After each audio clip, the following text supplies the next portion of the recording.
సాధారణంగా ముఖ్యమంత్రులు తమ కేసుల కోసం హేమీలైన లాయర్లను నియమించుకుంటారు. కానీ పశ్చిమ బెంగాల్ సీఎం మమతా బెనర్జీ మాత్రం ఇందుకు భిన్నంగా వెళ్లారు. బెంగాల్ ఓటర్ల జాబితా సవరణ అంశంపై తానే స్వయంగా న్యాయవాదిగా మారి సుప్రీంకోర్టులో గలమెత్తారు.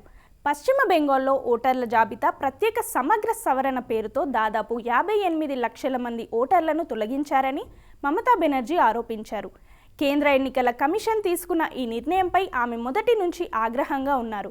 ఇదే విషయమై సుప్రీంకోర్టులో ఆశ్రయించిన మమత ఫిబ్రవరి 2న స్వయంగా కోర్టుకు హాజరయ్యారు. మమతా బెనర్జీ 1970లలోనే లాయర్గా బార్ కౌన్సిల్లో పేరు నమోదు చేసుకున్నారు. అయితే దశాబ్దాలుగా ఆమె ప్రాక్టీస్ చేయలేదు. అయినప్పటికీ ఈ కేసు ప్రాముఖ్యత దృష్ట్యా సుప్రీంకోర్టు ఆమెకు వాదనలు వినిపించేందుకు అనుమతి ఇచ్చింది. ప్రధాన న్యాయమూర్తి జస్టిస్ సూర్యకాంత్ ఛాంబర్లో వాదనలు వినిపించడానికి ఆమె 5 నిమిషాల సమయం కోరగా సీజేఐ ఆమెకు 15 నిమిషాల సమయం కేటాయించారు. న్యాయం మూసిన తలుపుల వెనుక రోధిస్తోంది అంటూ మమత తన వాదనలను ప్రారంభించారు. నేను ఎన్నికల కమిషన్కు 6 సార్లు లేఖలు రాశాను, కానీ ఎలాంటి సమాధానం లేదు. బతికున్న వారిని కూడా చనిపోయినట్లు ప్రకటించి ఓట్లు తొలగించారు అని ఆమె కోర్టుకు వివరించారు.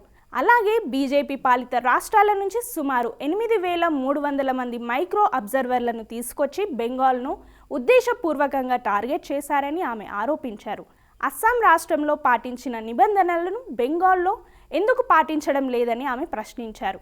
తనను తాను ఒక బాండెడ్ లేబర్గా అభివర్ణించుకుంటూ తాను కేవలం రాజకీయాల కోసమే కాకుండా ప్రజల హక్కుల కోసం పోరాడుతున్నానని పేర్కొన్నారు. మమతా బెనర్జీ వాదనలను విన్న ధర్మాసనం ఆమె లేవనెత్తిన అంశాల్లో నిజముందని అంగీకరించింది. ఈ మేరకు కేంద్ర ఎన్నికల సంఘానికి సుప్రీంకోర్టు నోటీసులు జారీ చేసింది. న్యాయ నిపుణుల విశ్లేషణ ప్రకారం మమత స్వయంగా కోర్టులో వాదించడం వెనుక పెద్ద రాజకీయ వ్యూహమే ఉంది. కేవలం చట్టపరమైన పోరాటం మాత్రమే కాకుండా నేను నా రాష్ట్ర ప్రజల కోసం ఒంటరిగా పోరాడుతున్నాను అనే సందేశాన్ని ప్రజల్లోకి బలంగా తీసుకెళ్లడంలో ఆమె సక్సెస్ అయ్యారు. మొత్తానికి సీఎం హోదాలో ఉండి సామాన్యుల ఓటు హక్కు కోసం లాయర్గా మారిన మమతా బెనర్జీ చర్య ఇప్పుడు దేశవ్యాప్తంగా హాట్ టాపిక్గా మారింది. ఈ పోరాటం ఓటర్ల జాబితాపై ఎలాంటి ప్రభావం చూపుతుందో వేచి చూడాలి.